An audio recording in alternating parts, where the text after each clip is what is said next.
I'm going to share with you one of the best tools that I know of for flashcards. I remember going through college creating normal flashcards.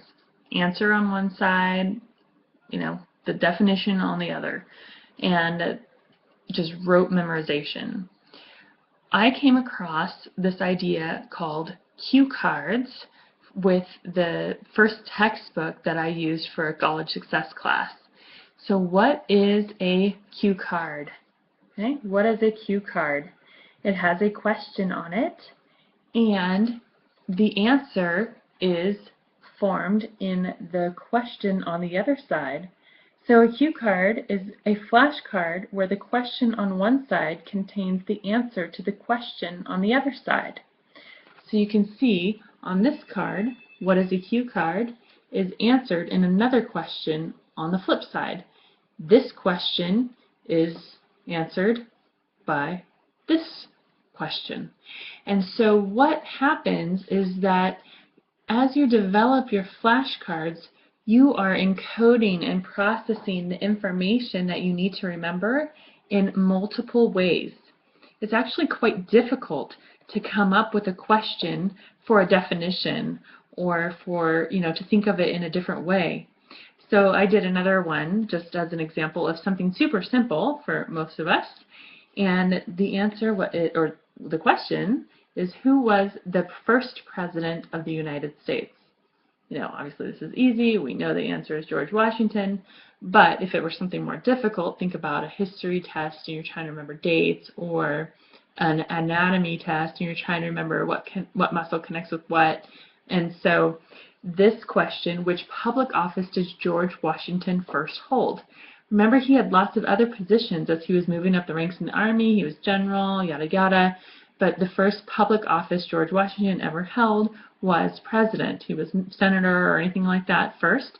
So, who was the first president of the United States? Which public office does George Washington first hold? See, it contains the answer on both sides, just in a question format. Again, this helps you process the information both on a lower and a higher end of thinking skills, and it helps you activate your brain and burn more concepts even deeper into your memory. And it also helps you not get stuck in just that rote memorization pattern, because it may not come across on the test just how you memorized it. But because you've actually processed it and tried to formulate into a question on both sides in two different ways, your brain is already thinking about it in different ways, and it can adjust more easily to how it appears maybe differently on a test than how you studied it just straight. To get the most from cue cards, or any flashcards actually, you can add a picture to each side, and that could help you, solidify it even more. Maybe each time you say it or go through it, say it with a different voice, because really repetition and novelty is how you remember things. So maybe the first time you go through, you whisper it each time, and then the second one you say with an English accent, and then maybe you sing it the time after that. So each time it's new, your brain tries to remember it again in a different way.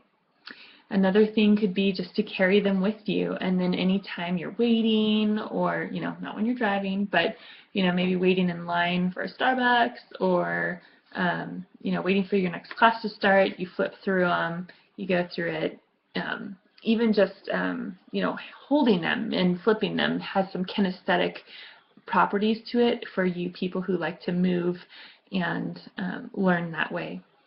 Create a cue card for new concepts within 24 hours, and that will help you not only solidify that information, moving it from your short-term to long-term memory, but it also helps you make sure the information that you get on there is correct, because if you wait longer than that, you might forget what the actual concept is trying to communicate.